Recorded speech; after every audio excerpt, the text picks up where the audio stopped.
tenga cierta sensibilidad, no tiene que pasar a la persona por encima, ¿no? La mirada del director no tiene que ponerse por encima ni del espacio ni del personaje. En su caso, ¿cómo se dio ese tiempo? Ese tiempo de decir, bueno, ahora sí encontré como una sensibilidad con la gente que estoy filmando, como ahora yo ya entiendo que este es el tono, en cómo filmar la película. Sí, como, en verdad que diga, es una pregunta como de sí y no, pero que quiero que puedas igual desarrollar un poco eso. ¿En qué tiempo lograron ustedes darse cuenta? Principalmente tú, que tuviste mucho rato conviviendo, ¿cuándo era que ya no estabas como invadiendo ópticamente el espacio y esta gente, ¿no? Cuando tú ya te sentiste parte y que la película terminó siendo con esa óptica que tiene ahora? Sí, en realidad no era invadir, porque la ventaja era que habían los 10 años de conocernos y para hacer la película hicimos una asamblea, varias asambleas. En esa época el pueblo se reunía porque todavía pensaban que le iban a luchar al gobierno para quedarse. Hubo un intento de resistencia que se quebró muy rápidamente. Y yo iba a todas estas reuniones y ya había empezado el proyecto, iba todo, estaba ya todo el tiempo. Y ahí les comuniqué la idea de hacer la película y claro, todos se sumaron, estaban contentos, querían. Es más, yo creo que algunos la ven solamente para ver si salen, porque no sé si pero no sé si es lo que querían. Eso es también, no fue fácil mostrárselas. No es que hubiera una forma correcta o incorrecta de filmar, lo que pasaba es que yo los conocía mucho tiempo y yo quería mostrar lo que había conocido y que ya no era. Estaba en mi cabeza muy fuerte todo lo que yo había vivido y que nunca filmé porque solamente iba y que ya no era. Pero cuando llegamos ya, por ejemplo, las chacras habían desaparecido, solo quedaba un japonés. Unas partes de las casas habían sido molidas y la energía de la gente era otra. Si bien seguían en su cotidiano, y era un cotidiano de zozobra porque en cualquier momento se iban, entonces su energía estaba distinta. Entonces mi deseo persistía en mi cabeza de querer mostrar lo que había sido y claro, no había material, ¿no?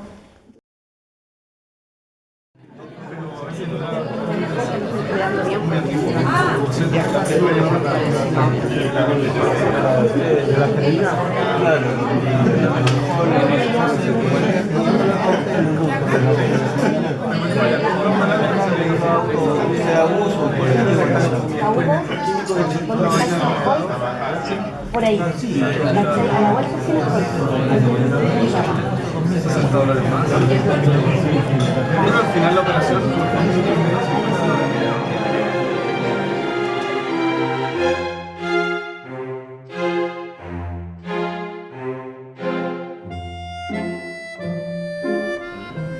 entonces muchísima de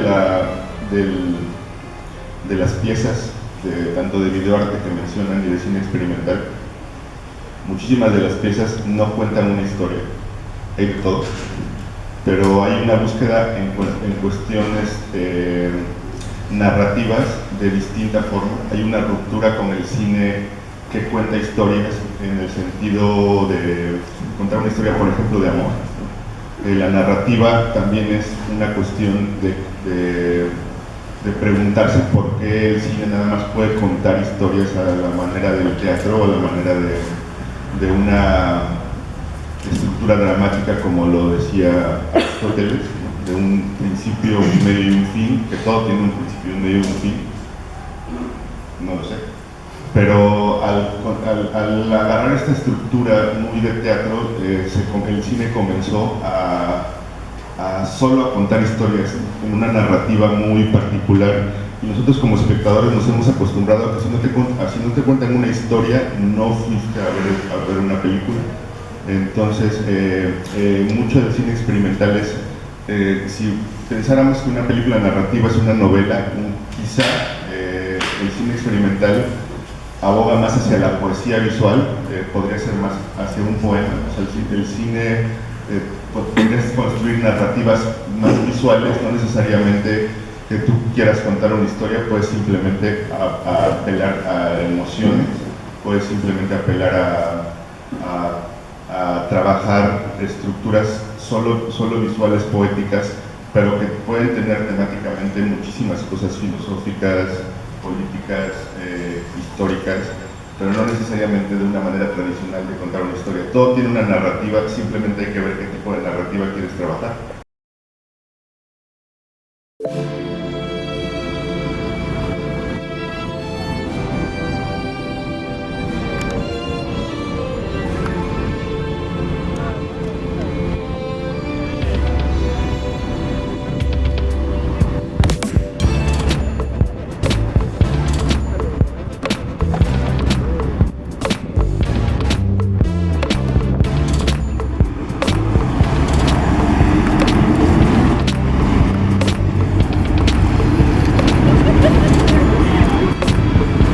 Yo fui hecho persona.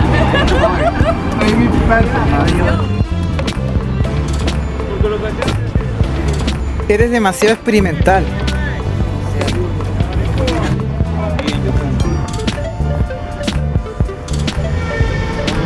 Una sola toma. Ah.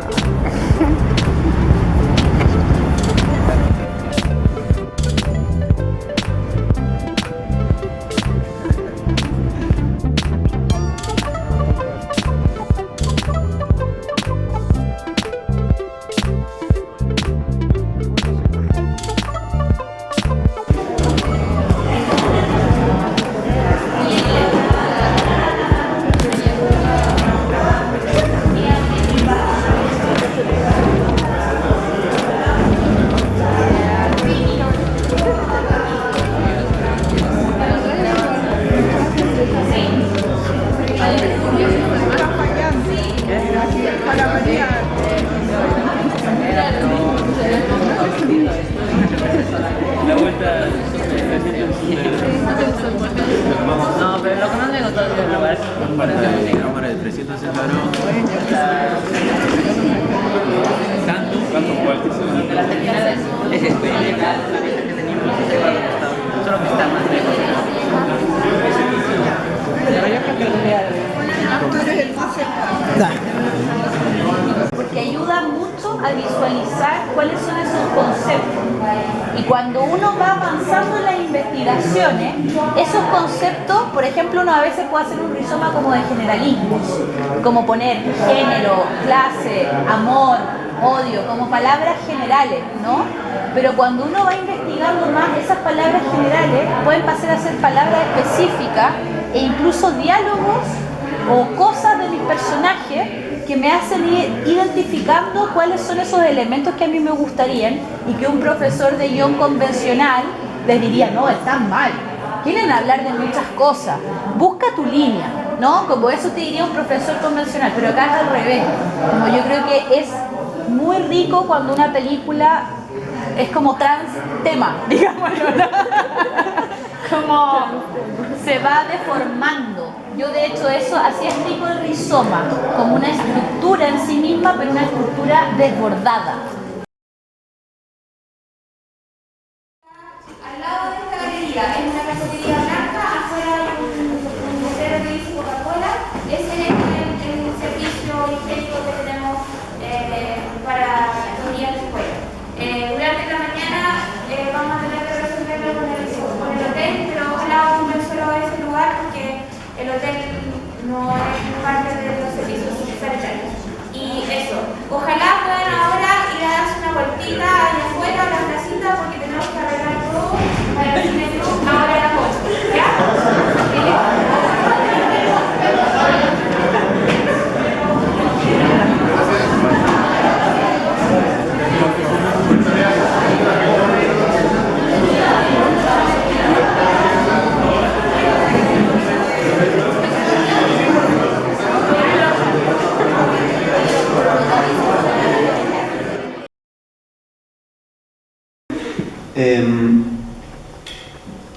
Digamos, en realidad lo de las poesías yo lo he visto un año antes, cuando el Hernán, que es mi primo, estaba todavía en primaria, entonces en primaria recitan poesías. Y ya cuando quería filmar, él ya no estaba en primaria. Y él era el único de su curso que recitaba en Aymara. O sea, todos los demás como que no, o sea, hablan Aymara obviamente, pero no sé, o no se animan o no son... Bueno, a él le encantaba recitar en Aymara, creo ya. Y la cuestión es cuando ya llego para filmar, en primaria ya no había nadie que recitaba en Aymara. Y en realidad sí, pues, o sea, todo ese discurso de los pueblos indígenas y la Huipala y Tupacatari, como que me parece que en Bolivia es a ese nivel de discurso, digamos, como de disfraz, ¿no? Y en realidad no llega a cosas tan simples como tener una real educación bilingüe, digamos, ¿no? En el campo. O sea, no es hasta ahora que, digamos, tenemos 10 años del Evo y supuesta, digamos, revalorización indígena, etcétera, la escuela en el campo sigue siendo castellanizante, ¿no? Entonces, eso, digamos, sí me parecía como un tema, digamos, ¿no? Porque tampoco es tan antiguo, o sea, no es que haya escuela hace tanto tiempo, o sea, hay escuela en el campo para los campesinos desde el 52, más o menos, o sea, 50, 60, ¿no? Que no es tanto tiempo. Y entonces sí, o sea, por ejemplo, el fondo con el que están con Pitágoras y Tales, eso era puesto, o sea, yo les he pedido que se paren ahí, digamos, ¿no? Que me parecía que expresaba un poco esa, o sea, una tensión, ¿no? Entre la Huipala y las cosas que estaban pintadas atrás. Y bueno, los profes estaban chochos con que yo estaba grabando, porque hemos grabado más cosas, hemos grabado los profes estaban en un seminario para no sé, o sea, tenían que llevar un seminario y tenían que mostrar qué cosas hacían con sus alumnos. Entonces está muy de moda lo de revalorizar, de saberes antiguos. Entonces han visitado a un viejito de cola que hacía sombreros de lana, y como que en realidad era montado para el video. Como que me han dicho a mí, porfa, ven a filmar. Entonces yo he filmado, digamos, cómo van a la casa del viejito, cómo miran, cómo hace el sombrero, no sé qué, para luego ellos, digamos, el video lo muestran en su seminario y dicen, bien, estamos revalorizando saberes antiguos, ¿no? Pero en realidad, o sea, si no hubiera sido por la cámara, creo que nunca lo hubiera visitado el viejito. Y nada, como que me parece mucho que mucho de esto de la revalorización indígena se queda así en un discurso, ¿no? Y bueno, no sé, es triste también, ¿no? Eso.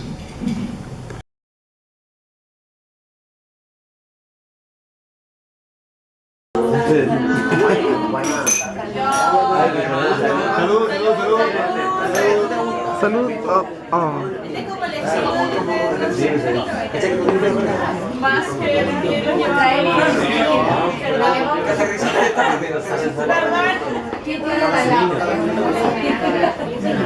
celular. Yo tengo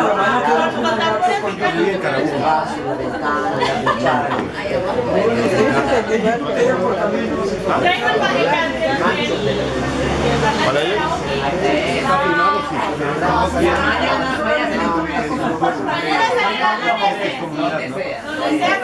¿Haciendo un documental?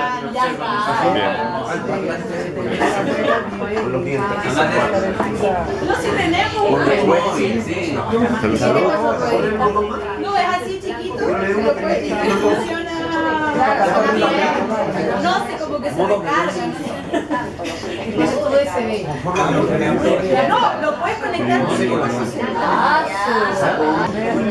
huevo. Sírvanme. Chiles autoservice. No tienes.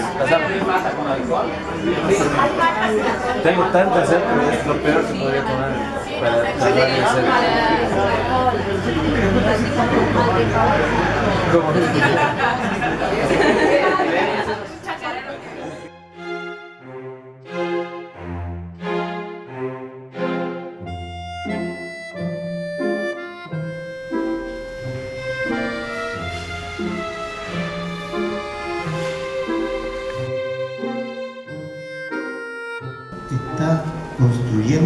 el que está haciendo la película. Hay uno se genera un diálogo con el creador. Uno como espectador siempre está en diálogo con el creador, con el cineasta. Está viendo cómo él está haciendo su película. Y en ese sentido el espectador también es un creador, como espectador. Puede y debe ser un cineasta al mismo tiempo. Sin estar filmando, solo por el hecho de estar mirando, está participando en la creación. Está teniendo un punto de vista, está teniendo una opinión, está disfrutando lo que está construyéndose delante de sus ojos. Entonces, eso es lo fascinante de ver películas, ¿no? De ver películas hechas así, por alguien que ha ejercido su libertad. Porque el ejercicio, cuando vemos el ejercicio de la libertad de alguien, estamos viendo una experiencia humana que corresponde al ser humano. El ser humano es libre y tiene el poder de ejercer la libertad. Y esa experiencia que es humana, uno la ve en una película, cuando el autor está ejerciendo su libertad. Entonces esa experiencia humana se comparte en un lugar, en una sala. Y de ese modo el espectador está siendo también un creador. Pero iba a decir otra cosa. ¿Ah? No. ¿Qué iba a decir?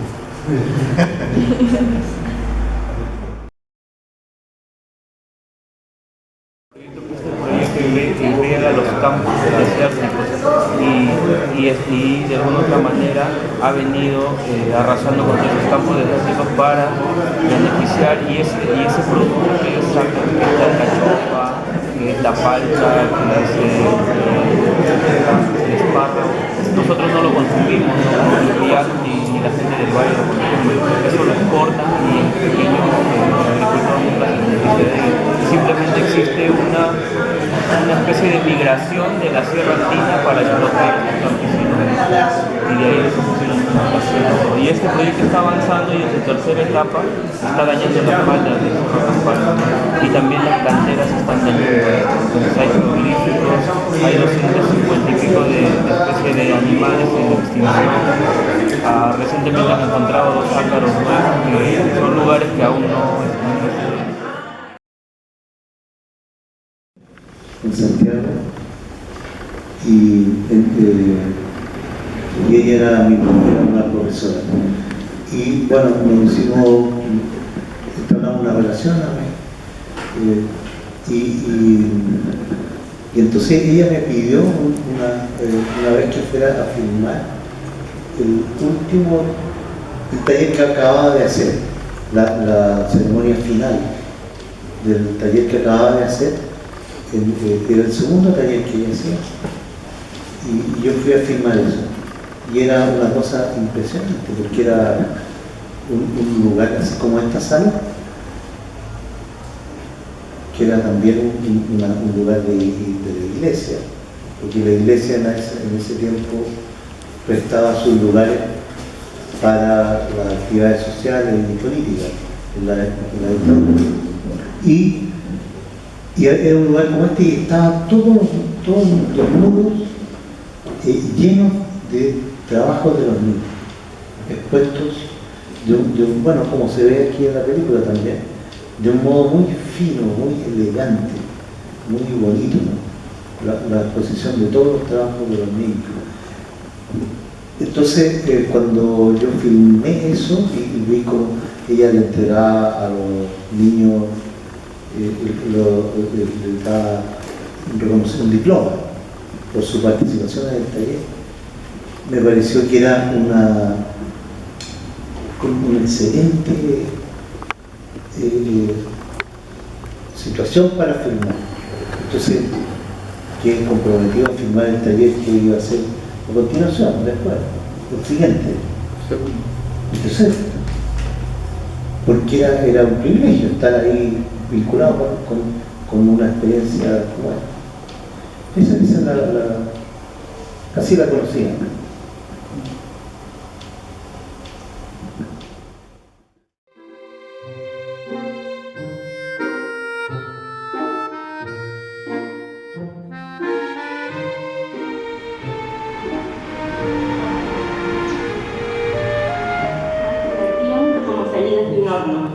¿Estás afiebrado, Nuño?, le preguntaban extrañados quienes lo saludaban.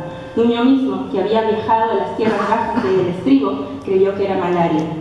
El caporal se las arregló para evitar apretones de mano, pero empeoró. Tocadas por sus dedos, las maderas florecían. La primera víctima fue su guitarra. Nuño, buen jaranista, gustaba acompañar a los conjuntos que por orden de don Migedonio de la Torre daban serenata a Maca. Benito Rueda, uno de los jilgueros del Ande, observó: «No sabía que usted apreciaba tanto las guitarras». No sé, pero voy a intentar lo más que pueda hablar un poco del proceso de esta nueva película, que de una cierta forma nace de la película anterior que se va a ver mañana. Yo sí estudié antropología y geografía, pero creo que, y muchos hablan de que, o sea, muchos fijan en el estudio, o sea, en mi formación como antropólogo, pero no, yo creo que me ha fluido más la geografía en lo cinematográfico y como práctica de espacio. Bueno, yo les cuento, Mambo Cool lo grabé. Pues yo nací en Estados Unidos, pero llevo como 10 años viviendo por ratos en Colombia. Y Mambo Cool lo grabamos allá en Medellín con unos amigos míos, y nació de unas amistades que tenía. Y de esas amistades también nació esta próxima película que acabo de grabar, pero en una región completamente distinta dentro de Colombia, que es La Guajira. Y bueno, tiene varias similitudes con la región en que nos encontramos hoy. Es un territorio fronterizo entre Colombia y Venezuela, y es un territorio desértico. Pero la diferencia es que es una península, entonces una península y la frontera divide a lo largo de la península entre Colombia y Venezuela. Entonces es una península completa, o sea, es un territorio indígena de la cultura guayú, y ese territorio desde la colonia, desde la conquista, ha sido un lugar de contrabando, porque está cerca de las islas de Aruba. Siempre ha sido un lugar donde los habitantes de La Guajira han contrabandeado con los ingleses o los holandeses en contra de la monarquía de España, y luego después de los años de independencia siempre ha sido una forma de resistencia y de sobrevivencia, porque realmente no hay nada, o sea, no produce mucho. Hay una mina de carbón, pero no, es una tierra que no produce realmente mucho, y es una tierra bastante periférica en cuestiones geográficas, tanto como en lo espiritual. En el sentido que la gente allá son bastante independientes y realmente bastante aislados, y su forma de ser, que se ha basado en el contrabando desde hace 400 años, ha formado una cultura bastante lejos de lo que es el metrópolis, y bueno, se caracteriza por la piratería, por cimarrones, y realmente por la no producción, en el sentido que no es un lugar que produce, sino la plata se encuentra por circulación, por contrabando, con la penetración de fronteras, y no por producción en sí. Entonces, en ese sentido es bastante periférico al capital y todo ese desarrollo que conlleva la capital y el Estado y todo. Yo llegué a esta región con el actor principal de mi primera película. Llegamos como estábamos en un carnaval en Barranquilla, en la costa, y nos dio por venir. Siempre me atrajo esa región por la historia del contrabando y bueno, quería ir allá y luego fuimos y tuvimos unas aventuras allá en Venezuela, en la frontera tal, y de ahí como que nació la historia, o nació, no la historia, la narrativa. Básicamente no me inspira tanto por historias en sí, sino por una poética o un simbolismo que veo en el mundo o en ciertos mundos, y es como una cierta antropoética. O sea, el antropólogo miraría un fenómeno, una práctica, y el antropólogo clásico pues y lo analizaría como herramienta de utilidad o dentro de una estructura económico-político. Y la verdad, yo con el cine veo ciertos fenómenos y ciertas prácticas con una carga bastante poética, en el sentido que son cosas que son reverberaciones de las cosas que rigen el más profundo curso de este mundo. No sé, son cosas. Ahorita voy a mostrar unos clips ahí de La Guajira, y es como, eso es la inspiración. Yo creo que también, obviamente, ser forastero, uno coge otras cosas, se da cuenta de otras cosas y tiene otra perspectiva para coger. Eso es lo que yo digo, fenómenos simbólicos o lo que sea, y eso es lo que me inspira a grabar y trabajar. No está tan fácil. Es como estar ahí mucho tiempo. Y ya luego las quedaste, vamos a grabar. Pero tuvimos problemas porque. Iba en un coche. Sí. Se ve súper bien. Parece un dolly. No te imaginaba ahí con la Gabriela. Yo me descaminé. Qué buen paso que Claro. Pero en el salón quedó el puntico del Chevrolet. Había una cosa, pero una tuerca. Yo tengo que quitar eso. Pero era como la hora mágica y ya no podemos reencuadrar, hay que hacerlo así porque demora como media hora armando. No, y aparte ahora uno tiene, a mí me pasaba que estaba grabando con una cámara en 5K.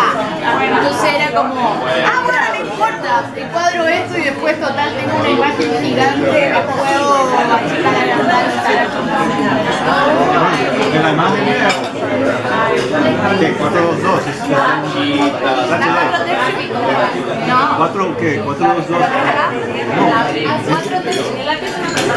Es HD normal, nada de 2K, nada de 4K, nada de un Sony pero no aguanta las condiciones,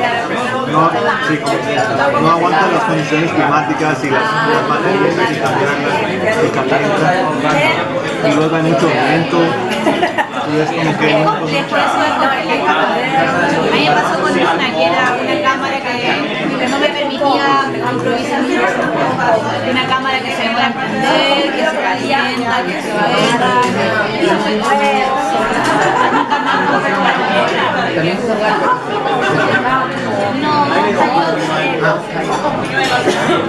ellos no, tengo mucho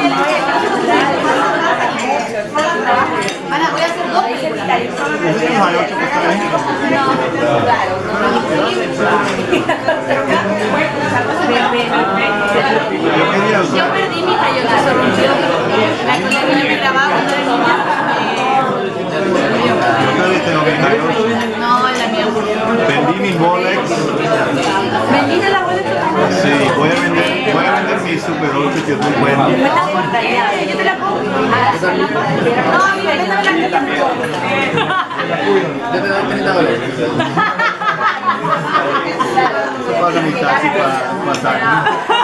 como un John tremendo, ¿no? Yo vendí mis bolex muy baratos. Yo tenía un valor de $2,000 o algo así, o más de $2,000. Yo lo vendí como a 9,900. Para el rodaje. ¿Qué? Oye,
Yo la podría. Yo mañana vengo en la mañana.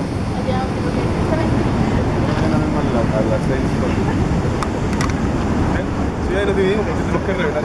Solo que los correcciones. De ahí venimos. Pacheco.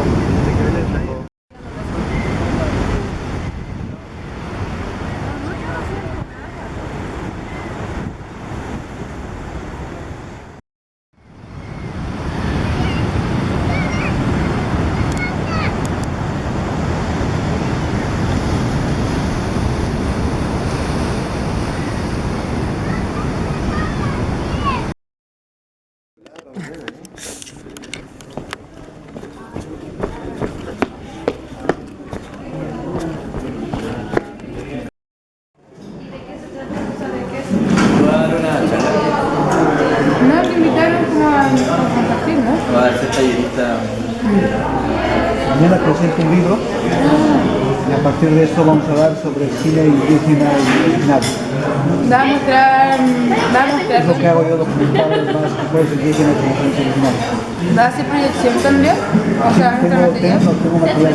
Ya, porque saber, no en este espacio, en otro espacio. No tenés idea. ¿Dónde?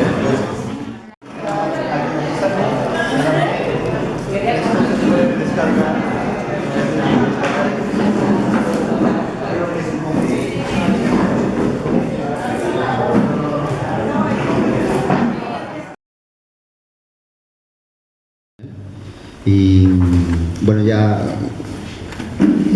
bueno, un poco volviendo como antes, la figura de Ignacio Güero había sido muy importante mientras yo estudiaba. Había visto 100 años esperando un tren, que es la película que vieron ayer, que me impresionó mucho.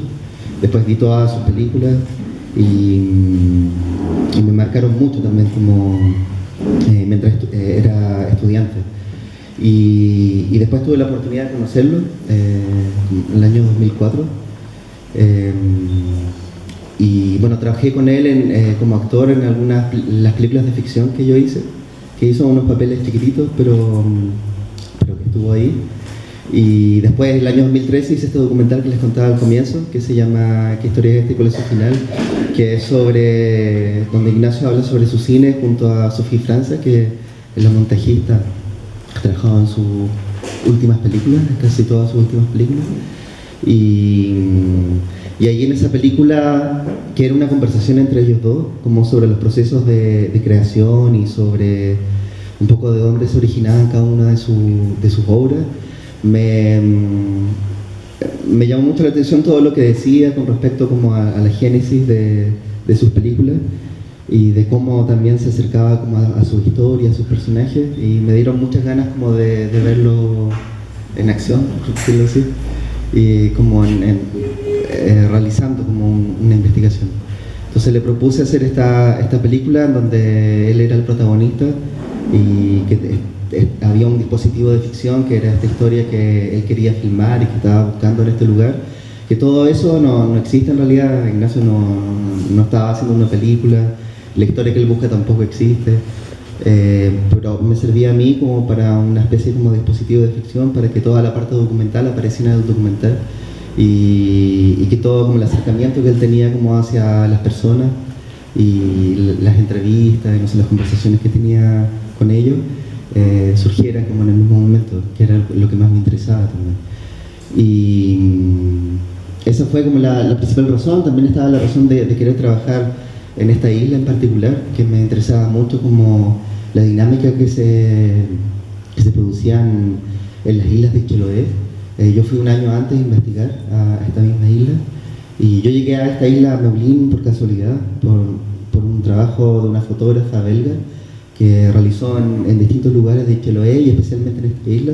Me gustaban mucho las fotos que tomó ella ahí y empecé a buscar cómo sobre la isla Meulín, pero no encontré nunca información y finalmente llegué ahí a Chiloé, pregunté por la isla, llegamos a la isla y bueno, me enamoré como de ese lugar y de las personas que la habitaban, porque eran muy generosos, estuvieron siempre muy abiertos a participar en el proceso de la película y finalmente en la película.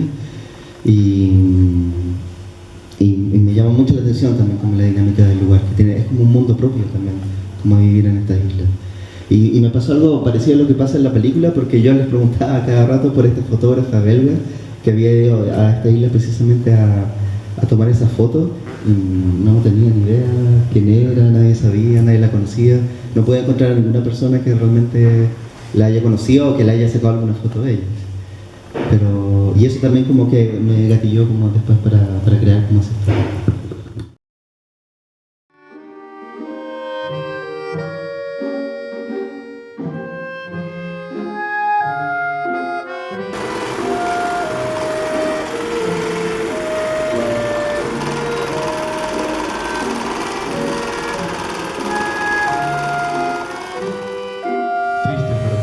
Así, de hecho, creo que parte la idea de hacer una película en blanco y negro también y otras cosas más, no sé. En verdad, bueno, en ese cortometraje se conjugan varias cosas que me interesaban en un momento muy particular, que fue como el tercer año después de haber salido de la escuela de cine, que en verdad a mí me había decepcionado un poco, porque sentía que lo que me estaban enseñando era todo un mundo un poco más formal. ¿Cómo? Formal. No necesariamente por eso, es como digo, más que nada por a lo que empujan a uno después de salir de la escuela, que es como buscar un trabajo y claro, adaptar una forma que puede ser que es para lo que estudiamos. Y estaba un poco decepcionado de eso porque quería realmente ver como era posible hacer cine político en una época que parecía que no se podía tanto, o yo sentía que no se podía, no sé, por mi ignorancia en ese momento. Y este cortometraje nace un poco como un ejercicio de ver cómo podía ser una película política a través de un tema político y ver cuáles son las diferencias que se pueden lograr.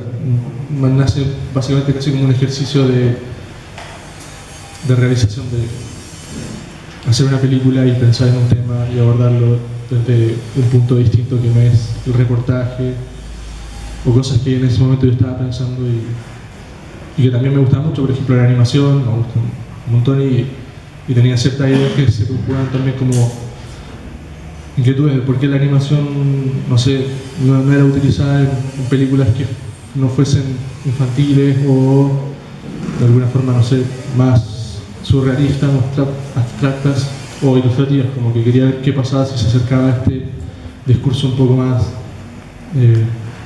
político. Eso, y bueno, 16 minutos son,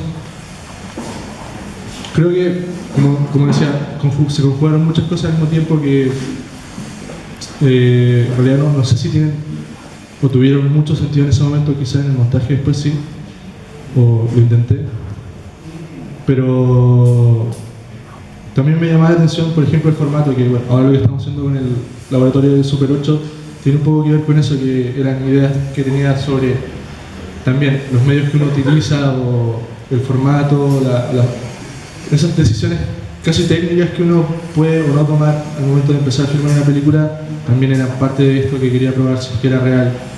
Por ejemplo, no sé, esta película la filmamos con una cámara Bolex que solo permite filmar 2 minutos por cada rollo y con la cuerda que tiene solamente uno puede hacer planos de 20 segundos máximo y son problemas que uno se va poniendo para, no sé, para ver cómo funcionaban antes las cosas o quizás poder reflexionar un poco más sobre la imagen que está generando en ese momento y no sé, yo sentía que si lo hubiera hecho en video no tendría la misma, no hubiera tenido el mismo sentido para mí. Creo.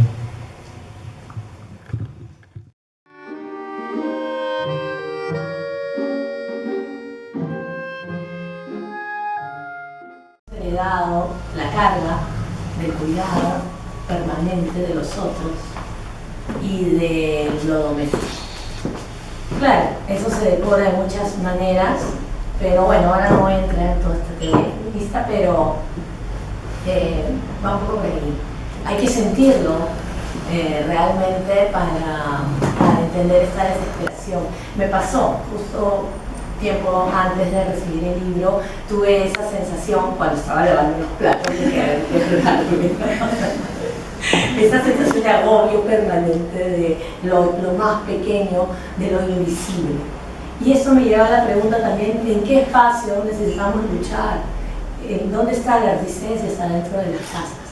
No es solo lo público, en lo privado es lo que se da realmente buscando. Pero bueno, surge de esa incomodidad. Pero también este libro es un registro de una sensación. Lo mostré a algunas personas, muy pocas, y ahí se fue como empezando a pasar la idea de publicar. Luego se sumó, bueno, la Connie fue la Constanza Figueroa, la primera persona a la que le mostré y que dijo que estaba bueno. Y ella es dibujante y muy amiga mía y yo admiro mucho su trabajo, soy muy fan de sus dibujos. Y me dijo, yo no me acuerdo si ella me dijo o yo se lo propuse hacer un dibujo por texto. De verdad tengo eso borrado.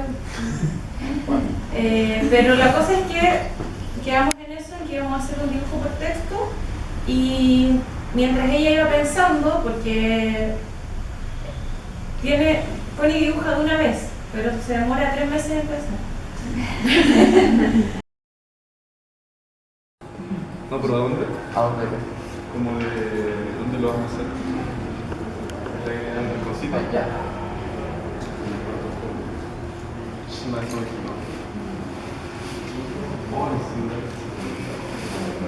¿Esta de quién es? ¿De Connie? Ah. ¿Qué hace? Me he traído un cortecito en la punta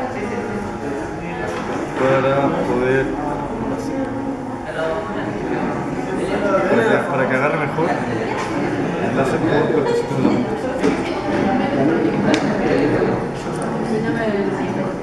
El cortecito en la punta, sí. Un cortecito en la punta.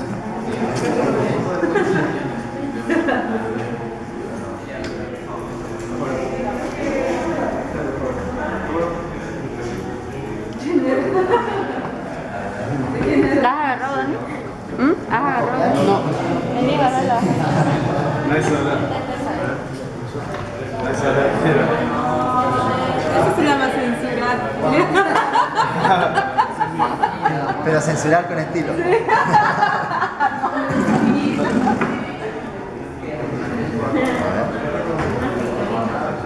Necesito un poquito de luz.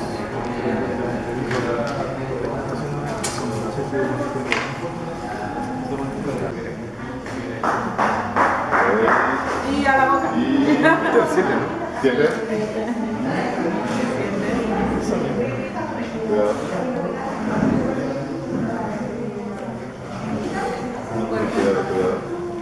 Como que te pegas. Sí. Y bueno, ya les llegó la luz. No, a mí no.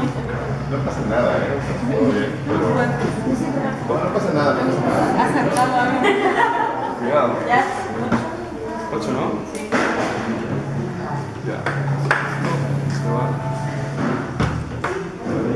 Esa tapita la podríamos tapar. ¿Esta? No, la tapita la dejó. No, Alejandro. ¿No lo aclarado? No, se llama Alejandro. tú mira, tú vas a fijarlo. Yo la hice. Siempre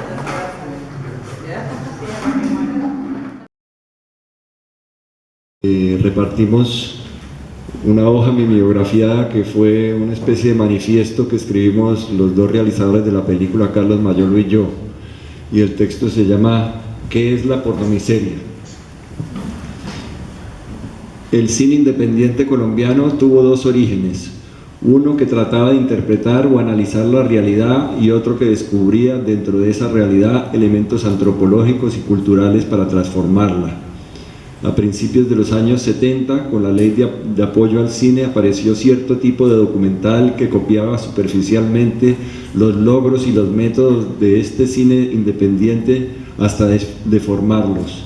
Así la miseria se convirtió en tema impactante y por lo tanto en mercancía, fácilmente vendible, especialmente en el exterior, donde la miseria es la contrapartida de la opulencia de los consumidores. Si la miseria le había servido al cine independiente como elemento de denuncia y análisis, el afán mercantilista la convirtió en válvula de escape del sistema mismo que la generó. Este afán de lucro no permitía un método que descubriera nuevas premisas para el análisis de la pobreza, sino que, al contrario, creó esquemas demagógicos hasta convertirse en un género que podríamos llamar cine miserabilista o pornomiseria.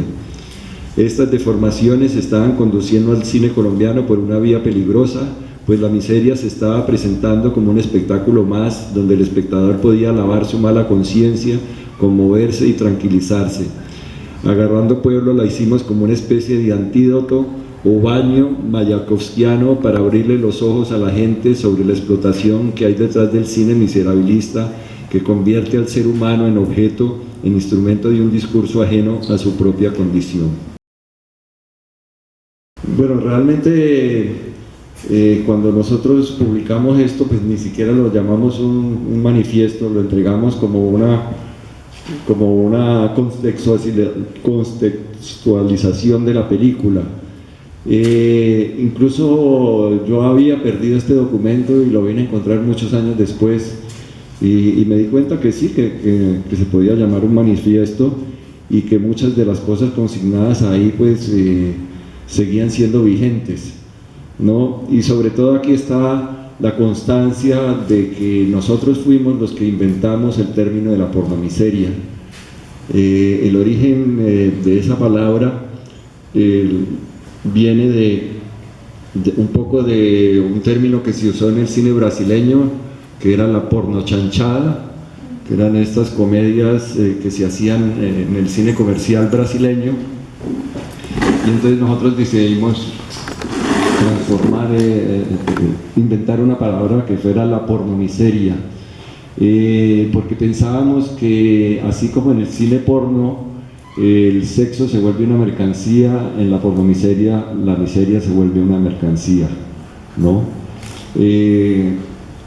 Aquí sobre todo se habla de un contexto local, es decir, pero yo creo que al mismo tiempo la película se hizo en un momento donde estaban proliferando las películas de miseria que se estaban haciendo en Latinoamérica, y los festivales europeos estaban ávidos de material que tratara sobre el tema. Además era una época que estaba muy politizada y se estaba utilizando un poco a la gente para ciertas agendas políticas o motivos políticos. Entonces nosotros decidimos hacer lo que en ese momento no sabíamos qué era, y porque en esa época no se hablaba de falso documental. El falso documental realmente se comenzó a hablar de él más bien como en los 80s. Entonces, digamos, yo creo que esta es quizá la primera película latinoamericana que es un falso documental, que es un género que yo he trabajado un par de veces también en otra película mucho posterior que hice 30 años después de esta, que se llama Un tigre de papel. Entonces había mucho cine que trataba, digamos, oportunista, que se hacía con la intención de ganar premios en la televisión, en los festivales europeos, o conseguir dinero para salir en canales de televisión europeos. También los europeos, pues, premiando este tipo de películas porno miserables, lavaban un poco su mala conciencia, ¿no? y se sentían muy bien. Entonces es una película que se hizo como una provocación realmente. Fue una película muy incómoda en su momento y fuimos, digamos, muy criticados por haber hecho la película, porque generalmente los cineastas latinoamericanos estaban afiliados a partidos de izquierda, muchos, ¿no? Y consideraron que esta película era una película anarquista, y nos ganamos la enemistad de muchos cineastas con esta película, tanto locales como latinoamericanos. Pero fue una película que surgió un poco intuitivamente, ¿no?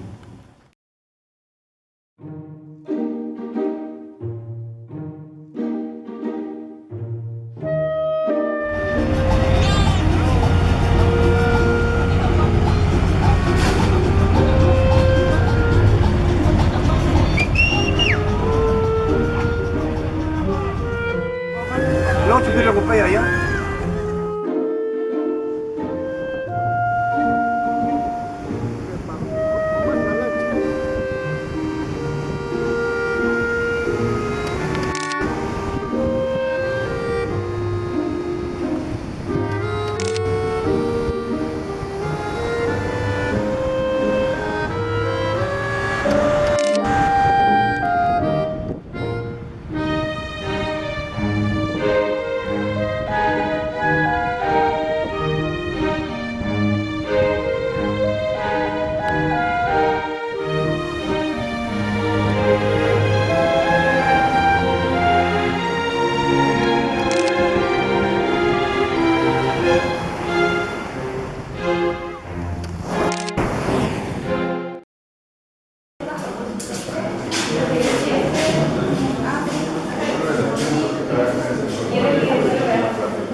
Hola, yo quería decir algunas palabras al cierre, esta vez no de temas de producción. Quería contarles lo emocionadas que estamos nosotras por esta situación, por lo bien que salió esta semana la escuela. Son maravillosos cada uno de ustedes, de verdad, han tocado nuestro corazón.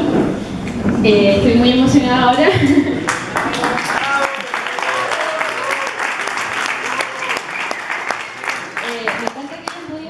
Que hayan podido disfrutar de este encuentro, que hayan podido conversar con los tutores, con los directores, que hayan podido intercambiar ideas entre ustedes también. Las conexiones que se generaron aquí son muy especiales y les aseguro que van a durar un montón. Y los insto también a que sigan comunicándose entre ustedes, generando aún más conexiones, creando entre ustedes también. Para nosotras este ha sido un trabajo muy largo. Empezamos hace varios años ya con la idea, gestándola, luego buscando el financiamiento para poder realizarlo. Es un esfuerzo comunitario entre todos nosotros y la verdad es que estoy muy feliz de que haya salido tan bien. Les agradezco un montón a todos por estar acá, por haber venido, por haber viajado desde lejos, por haber apañado, decimos acá, como en todas las circunstancias, por haber sido tan bacanes. Y nada, pues que disfruten esta última jornada, espero que hayan aprendido mucho y que por supuesto que continúen aprendiendo y desaprendiendo. Bueno, yo quiero decir que también obviamente he estado muy como con esa sensación de que hay mucho que procesar, ¿no? O sea, hay mucho que pensar para lo que va a significar las nuevas ediciones de Transfrontera que esperamos que sucedan. Y también como porque fue extraño todo el proceso para mí personalmente y para las chicas y para John y para Miguel que están por ahí, cuando empezamos a recibir todas las convocatorias y todas las ideas que ustedes tenían. Y realmente fue como todo un proceso, irlos conociéndolas, como ponerles rostro, hablar, ¿no? Conocerlas, realmente conocerlos. Eso para mí ha sido una experiencia muy nutritiva a nivel personal, a nivel creativo.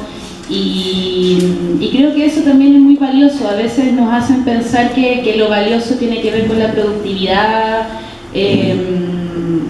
con otras cosas, ¿no? Como en este mundo medio o enteramente capitalista en el que vivimos. Entonces creo que valorar el afecto, la generosidad entre nosotros como compañeros y compañeras, reunirnos y valorar que también el pensar y el crear pensamiento crítico entre nosotros significa mucho y es muy valioso.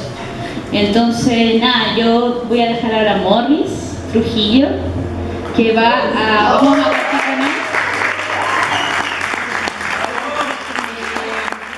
Es muy genial porque también cuando uno va creando vínculos, va creando redes, se transforma en una amistad política, una amistad creativa, y eso es muy muy bonito y es genial que esas amistades también transforman y cruzan y transgreden esas fronteras que algunos limítrofes y no sé qué inventaron, ¿no?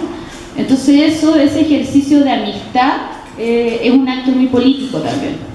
Entonces, gracias Morris por viajar de tan lejos y por traernos todo lo que tú haces, que es esta trinchera maravillosa que hemos armado de proyectores de Super 8, que fue todo un tema buscarlos, ¿no? Como una cosa así mística casi, ¿no? Encontrar estos aparatos. Entonces, nada, los dejo con Morris y la presentación del trabajo del grupo, también con la ayuda de Roberto Collillo y Matías Illanes, que andan por ahí.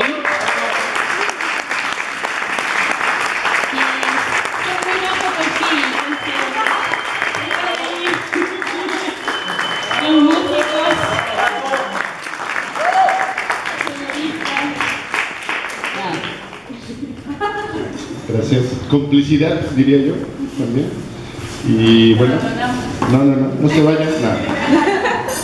Y bueno, no sé si será previo como bueno explicar todo el proceso. Preferiría viéramos lo que vamos a ver y después quizá platicar con los chicos qué es lo que yo quisiera más bien decir. Y antes que nada, y antes de primero agradecer, ¿no? Agradecer como el esfuerzo por la invitación, por traer, porque yo estuviera aquí y por cumplir muchísimos caprichos que yo siempre pedía hasta el último momento, ¿no? Yo sé que es difícil y en sí los chicos también les agradezco muchísimo porque es algo muy complicado todos los procesos que hemos hecho y llegar a este momento porque realmente desaprendieron, filmaron, revelaron y cortaron y muchas veces hoy estuvimos a punto de la desesperación porque perdimos al cortar y al estar censura de Dios, ¿no? al estar cortando perdimos muchísima película que se dañó al estar metiéndolos en los proyectores y eso fue como un momento ahí como difícil, de locura, porque imágenes que nos costaron muchísima sincronía personal, ¿no? De ir en equipo, en colectivo a filmar al mar o a algún lugar, de pronto se dañó en un momento, ¿no? de lo que es el cine expandido y entonces todos estos procesos que para mí me parece son muy complejos, lograrlos en 5 días y lo que vamos a ver es solo un esbozo y ojalá se haya podido sembrar la semilla y agradecer muchísimo a Roberto y a Matías porque ellos son más que un apoyo, son instructores, sin ellos no se hubiera podido lograr, ellos son los que tomaron la iniciativa de revelar y de ser tutores y sin su ayuda no hubiéramos logrado tener todos estos procesos y no sé, me gustaría que lo viéramos y después que ellos platicaran un poco. Esto es una sesión de cine expandido.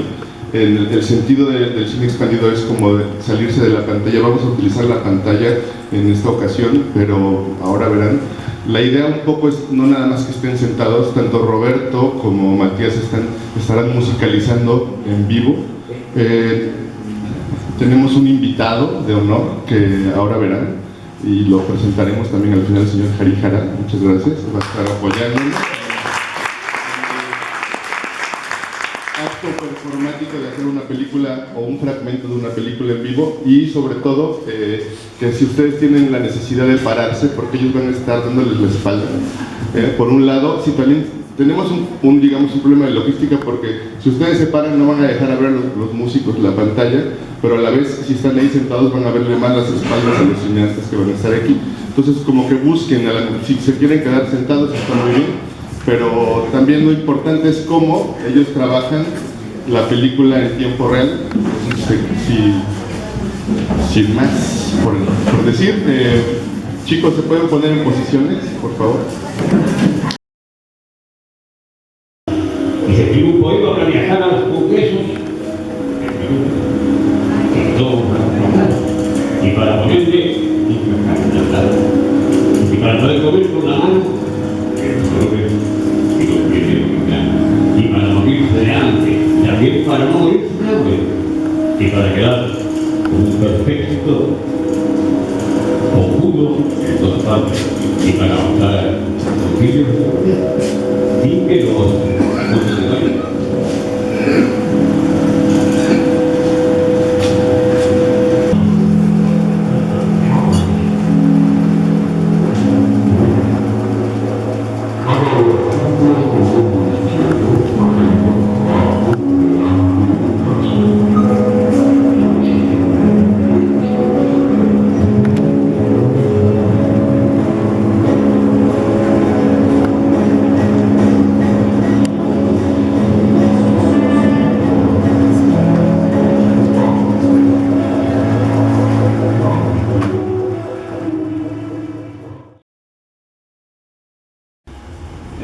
Estos son nuestros juguetes y es muy rico poder hacer cosas con las manos.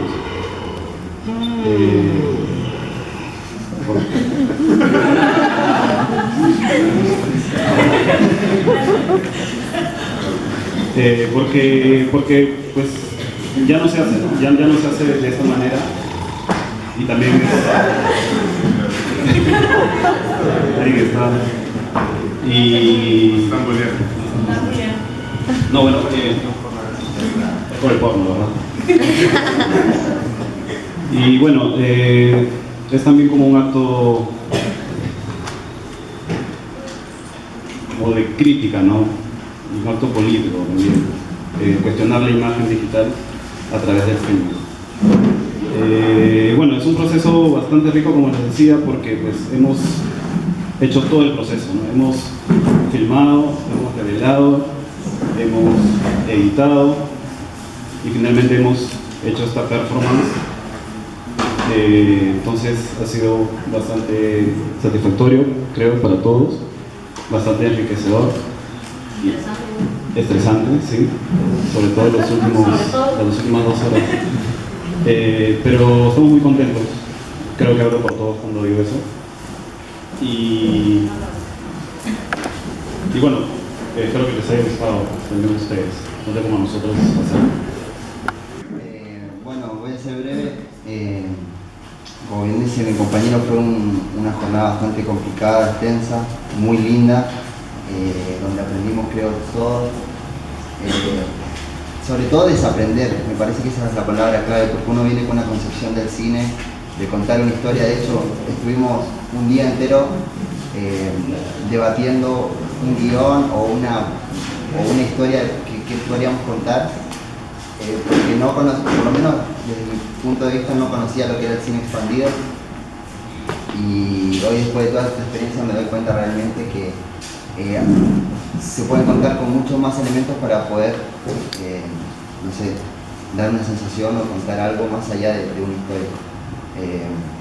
Me costó como ponernos de acuerdo qué íbamos a contar al final. Hoy, no sé, faltaban 1 hora y no teníamos todos los pedazos de 8 cortados, que en mi casa yo con el Final hago control C, control B, o sea,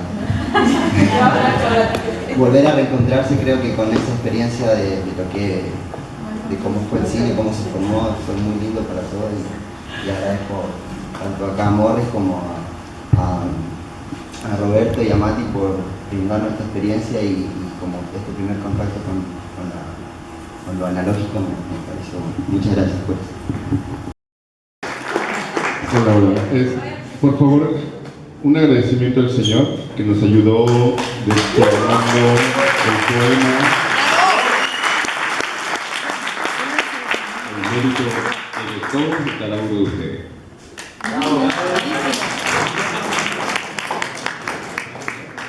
Yo nada, solo quiero agradecer a todos ustedes por la experiencia, pero quiero decirles que lo he pasado muy bien. Tiene todas nuestras energías, esa película que han visto, pero sobre todo mucha alegría para todos ustedes y para nosotros también. Muchas gracias.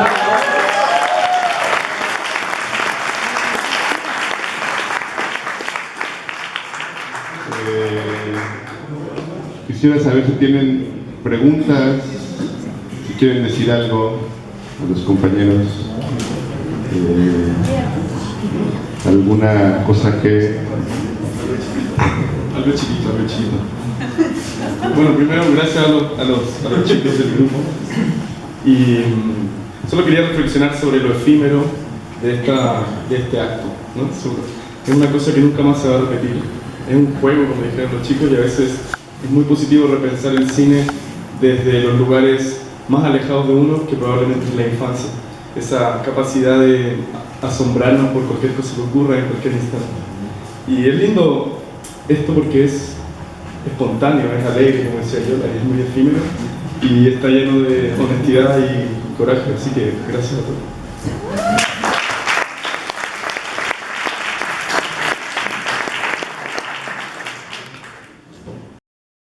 Buenas noches,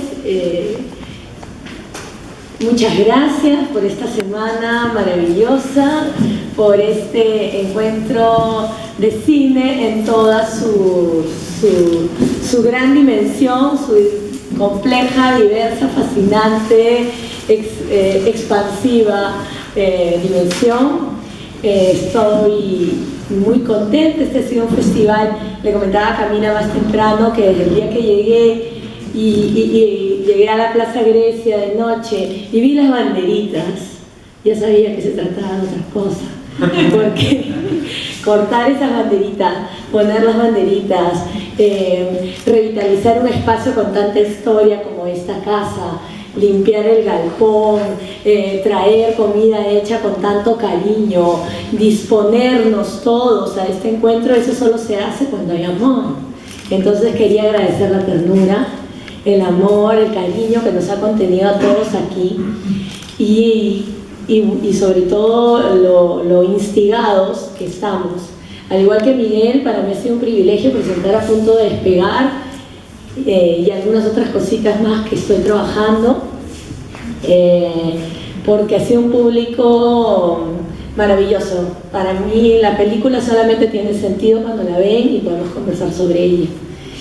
Y ahora quisiera agradecer al grupo de las cartas. Nuestro grupo empieza con la llamada telefónica, por si acaso, aunque sea seguidito, ¿no? Y nosotros empezamos a trabajar durante 2 días a partir de los temas, de las cuestiones, de los proyectos, las cartas, las inquietudes que habían presentado. Y fue un trabajo bastante intenso, corto, pero intenso, de pensar y de buscar el punto de vista. Yo primero quisiera agradecerles porque todos trajeron temas personales muy profundos, cosas que algunas veces no se habían dicho y se dijeron en el grupo.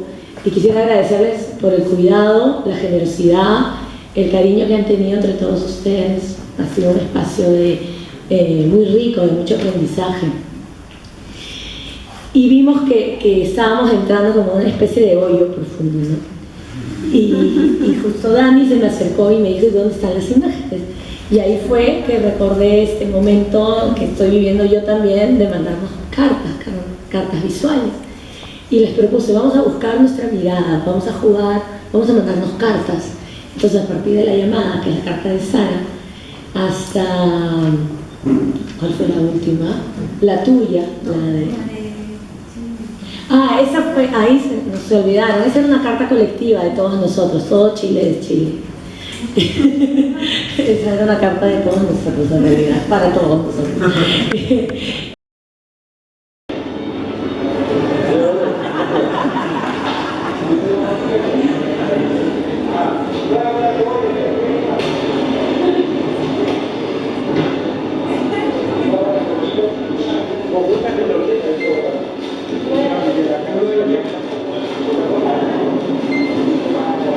Son 1.000 pesos por los 2 productos.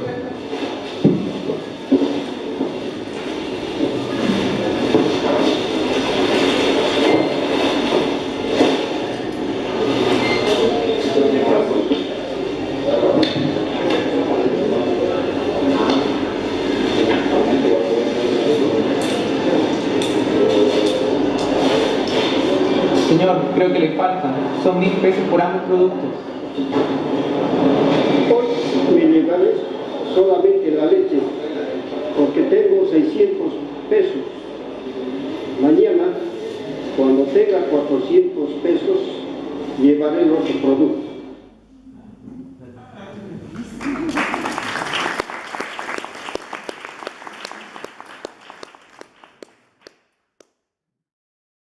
Agradezco mucho a Transfrontera porque para mí esto ha sido una experiencia muy bonita, porque no me imaginé, vine arrepentida y ya no quiero irme.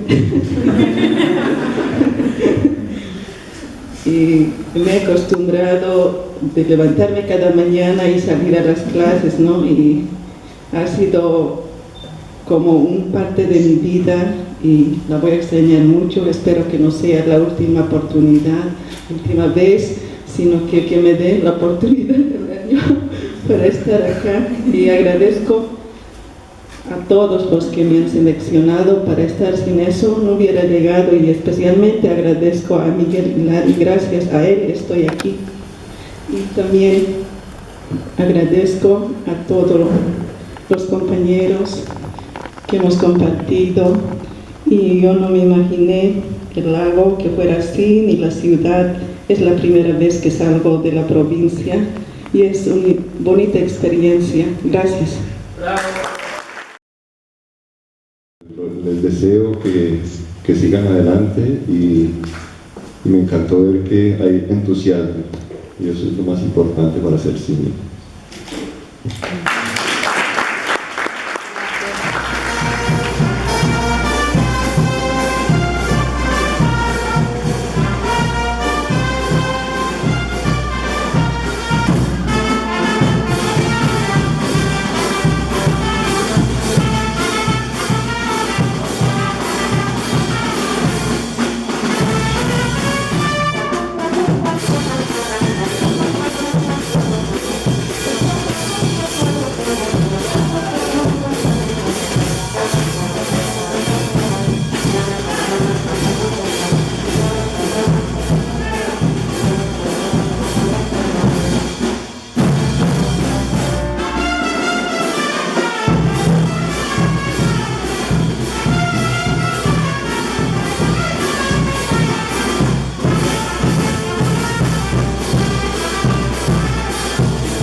El acto de dejarse filmar es uno de los actos de mayor generosidad que puede tener un ser humano,